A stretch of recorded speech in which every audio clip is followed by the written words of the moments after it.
Nosotros solemos vivir pendientes de nuestra mente personal concreta, esta. Y así es imposible no tener objetivos. Pero esto no debe preocuparnos, pues lo que es imposible desde este nivel resulta factible e inevitable cuando uno aprende a descubrirse como centro y a expresarse desde ahí. Más me centro, voy a observar que automáticamente todo lo que son deseos, miedos, apetencias, todo desaparece. Cuanto mayor es mi conciencia de plenitud en el presente, más se diluyen todos los deseos, los objetivos, las finalidades, las expectativas. Cuanto más superficialmente vivo el presente, más se traduce lo que me falta, mis deseos en el tiempo de cosas. Solo a través de este trabajo, de esta toma de conciencia de uno mismo como centro, se produce una auténtica transformación de raíz. Por eso este trabajo lleva etapas. Estas etapas, ¿no?, existen en nuestra mente, porque en realidad nosotros ya somos ese centro. Pero como nosotros necesitamos que nos expliquen y nos digan unos pasos, lo vamos a ver por pasos, ¿no?, por etapas.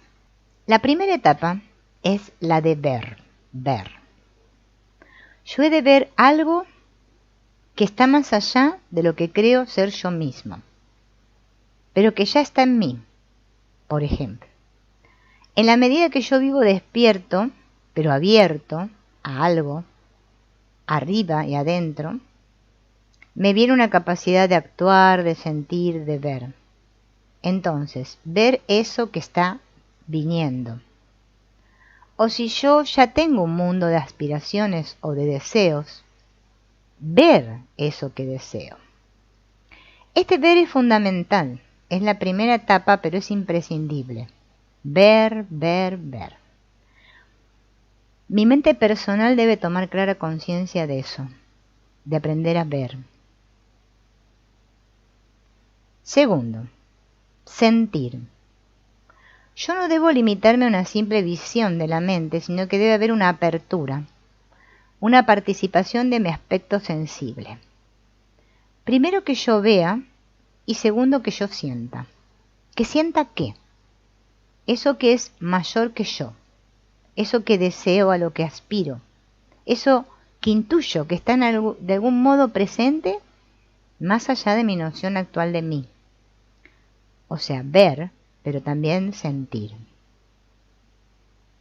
Tercero, mirar ese sentir. Para que se vaya unificando la parte de la mente consciente con la parte del aspecto afectivo, con esta zona no integrada, cuando esto yo lo he hecho durante un tiempo, yo lo voy reconociendo como mío, como una zona mía, fuera de mi frontera usual, pero mía. Entonces, de este ver, sentir, surge el reconocerse. Al mirar el sentir, me reconozco. Cuarto, querer ser eso, asumirlo y expresarlo. Como consecuencia de lo anterior surge el querer vivir eso, querer ser eso.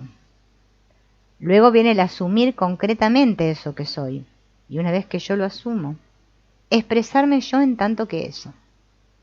Estas son las etapas. Ver, sentir, unir estas dos cosas, ver y sentir, reconocerme, querer, asumir, expresarme yo en tanto que la cosa asumida. Esto puede representar cierto tiempo desde la perspectiva personal, porque yo no puedo asumir lo que yo no veo y no siento con mucha claridad. Por eso durante un tiempo el trabajo consiste en ir viendo, en ir sintiendo más y más. No es razonar mucho, no es crear teorías. Se trata de un estado de contemplación inteligente y afectiva, en el que yo veo y siento aquello. Estoy en un estado de contemplación en el que en esta zona nueva de conciencia que contempla, se van fusionando el ver y el sentir, se van integrando. Pero eso no va a pasar a ser mío hasta que yo no asuma el reconocimiento. Asumir es lo que ya hacemos en la vida diaria. Por ejemplo, cuando éramos chicos y luego hemos ido creciendo, durante un tiempo hemos estado actuando todavía como chicos y a ratos como personas más grandes, hasta que llega un momento que nos damos cuenta de que ya somos mayores. Entonces, en el momento en que nos damos cuenta, asumimos el ser mayores y a partir de entonces actuamos de esa manera. Podemos considerar, por ejemplo, a la persona que está en un trabajo y de repente, por una razón u otra, lo nombran jefe absoluto de aquel trabajo. Le viene el nombramiento, le dan un despacho, tiene todo lo que tendría un jefe. O sea que él mentalmente sabe y acepta que le han nombrado jefe y que él es el jefe. Pero él todavía no ha asumido su cargo porque él se sentirá como un extraño en su puesto. Hasta que llegará un momento en que él aceptará que es jefe. Cuando él asume, ya que es el jefe, actuará como jefe. Bien, algo parecido sucede en estos niveles. Nosotros estamos acostumbrados a vivirnos con nuestra imagen, con nuestros esquemitas, con nuestras sensaciones habituales. Pero al trabajar descubrimos que somos mucho más. Aunque luego sigamos viviendo como si fuéramos igual que siempre.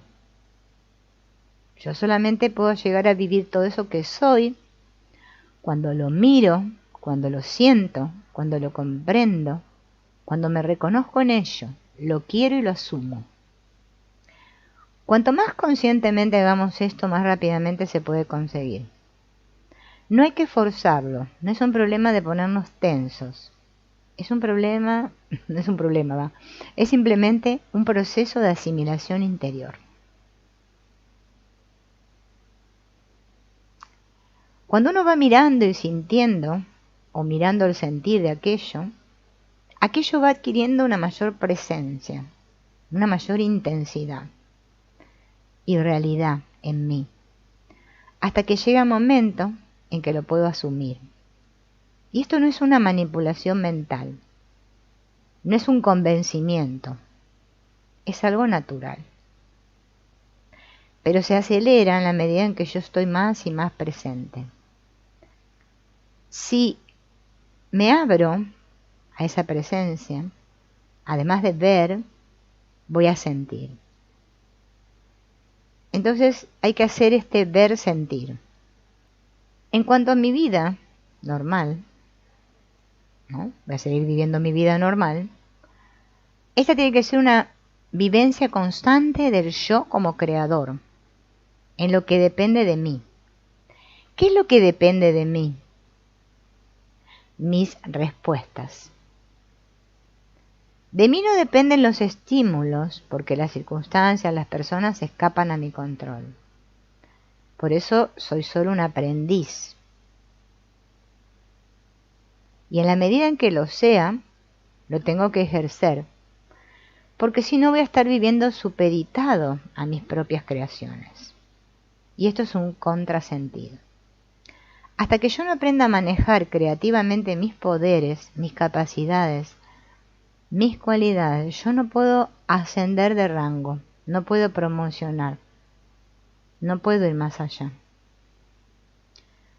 Por un lado, debo asumir totalmente todo lo que soy y mi propia capacidad de creación en cuanto a mis respuestas.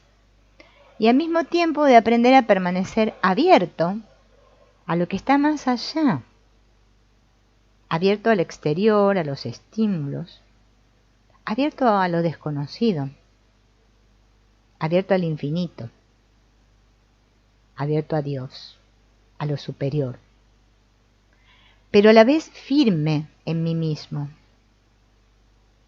Bueno, esto parece muy difícil y lo es.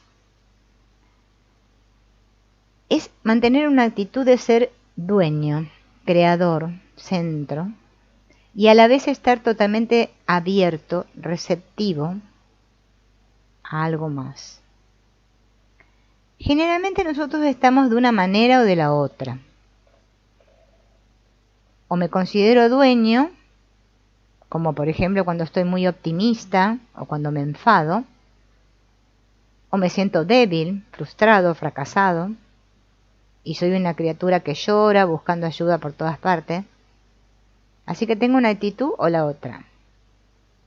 Se trata de poder vivir simultáneamente las dos actitudes. Ser yo totalmente jefe, centro de lo mío, y a la vez ser totalmente esa criatura totalmente abierta y dependiente de lo superior. Por un lado, asumir todo lo que es mi creación, mis facultades, ejercitarlas, y por otro lado, dejar que yo sea asumido por algo mucho más grande que yo. Estas dos posturas juntas hacen la actitud correcta.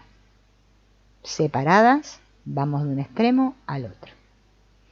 O yo me convierto en un ser supeditado a mis propias creaciones, o yo me otorgo unas atribuciones que son de un absolutismo infantil que da risa, y el peligro de la soberbia es tan grave como el peligro de la humillación.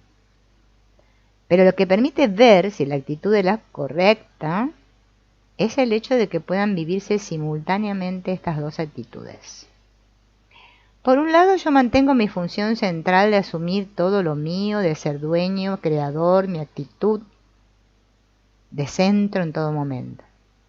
Y al mismo tiempo, estoy totalmente abierto y receptivo a eso más grande, que está más allá.